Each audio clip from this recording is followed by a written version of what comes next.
Alright, hello everyone. This is Rich, and I am here with your day 23 for Mr. Rich's worst movies that I own. And today, we're looking at the movie Robot Ninja. A movie that you can only find on VHS.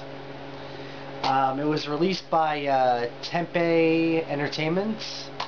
A lot of low-budget pictures stuff comes through there. The Dead Next Door is made through there, which I think it's the same guy who made this movie, made The Dead Next Door. The rundown for this movie, made 1989, has a 2.8 on the Internet Movie Database, and if you are interested in this movie, the VHS costs around $20 on Amazon. So what's the movie about? Well, it's about a comic book artist who draws the Robot Ninja, who is getting it put into like a live action show, and it's like immensely popular, and then like I guess they made it a lot like the old 60s Batman type show, and he's kind of pissed at that. So with that, that's not even like, it's just the beginning, like first 3 minutes. With that, he's pissed off about it, and he wants to like write like a more hardcore comic, and he can't think of anything to write about the Robot Ninja that's more hardcore.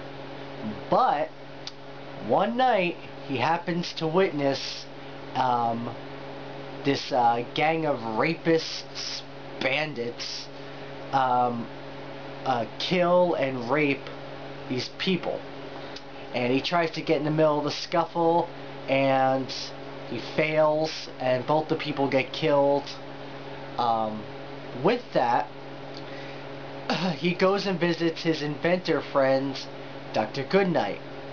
He tells Dr. Goodnight that he needs to make him a super suit of his character from the comic book Robot Ninja.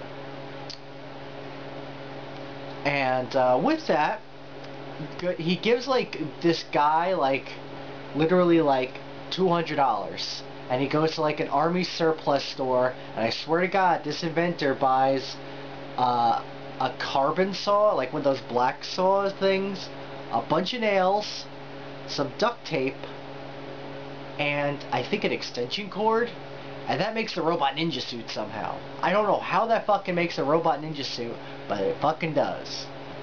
And all it is a spandex, as you can kind of see here. Spandex, it looks like the face from like that character from Mighty Morphin Power Rangers, and this like claw thing, and that's it.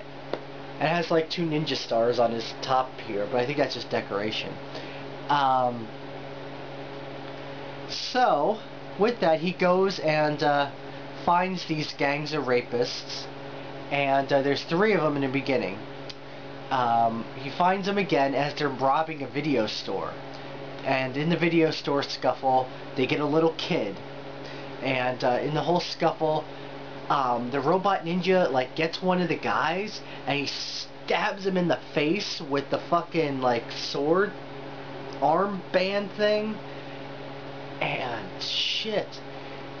It's graphic as a motherfucker. It's awesome. But you know, it's bad though. It's like a terrible effects, but it's graphic. And apparently, like when in the whole scuffle, this 13-year-old boy that got into like was like a hostage gets thrown to the ground, accidentally killed. So like the cops think he killed the 13-year-old boy as well as this guy that got stabbed in the face, the gang member. So then the fucking gang members want to get revenge on the Robot Ninja. And through this whole thing, the whole movie, I'm going to keep on saying this, the power of the Robot Ninja is trucker speed. This guy takes speed throughout this entire fucking movie. Like, it's insane. Like, he just keeps popping. I'm pretty sure it's speed. It's uppers at the very least. It's some sort of upping stuff to keep him going. With that, goes home, writes out the comic book. He's like, oh, this is so awesome, it's going to be great for my comic. Next night he goes out, finds the same gang of rapists. There's more of them now. And they beat the fuck out of him. But he like cuts off one of their hands and a bunch of other shit. And he gets totally fucked up, okay? Like, he's like, arm gets all lacerated where there's like a gaping hole right here. And his face is all fucked up. He looks like Quasimodo. And he's got a bullet in his leg. So he gets away from the fucking gang. Like, he kicks their ass enough so he can get away. And with that, he goes to the Goodnight doctor guy. What he doesn't know is that the fucking one of the gang members follows him, so he knows where Goodnight lives. And with that, he goes into the building. Goodnight's not there, so he fixes himself up, but not before having some trucker speed.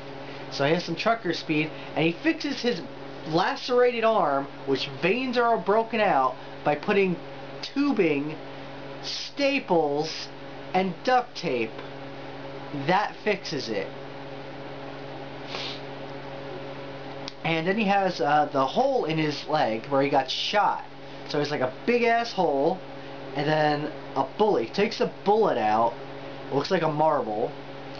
And then, you know what he does? He doesn't like sew it shut or cauterize it. He takes, I swear to God, he takes a plate about this big, a metal plate that's like thick as hell, and jams it into his flesh to keep it there, so I guess it doesn't bleed. If anything, I would make it bleed more.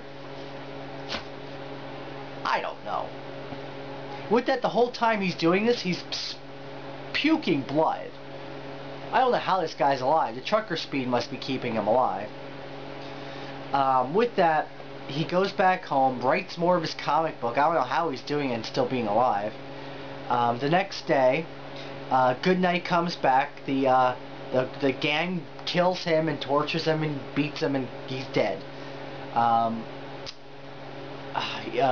robot ninja guy, the comic book artist guy, comes and sees Goodnight. Sees Goodnight's now dead. So now he goes for the final battle with the gang members. The gang members fucking just get their asses kicked. There's two of them left. The one of them looks like Charlie Manson. So Charlie Manson is getting his ass kicked.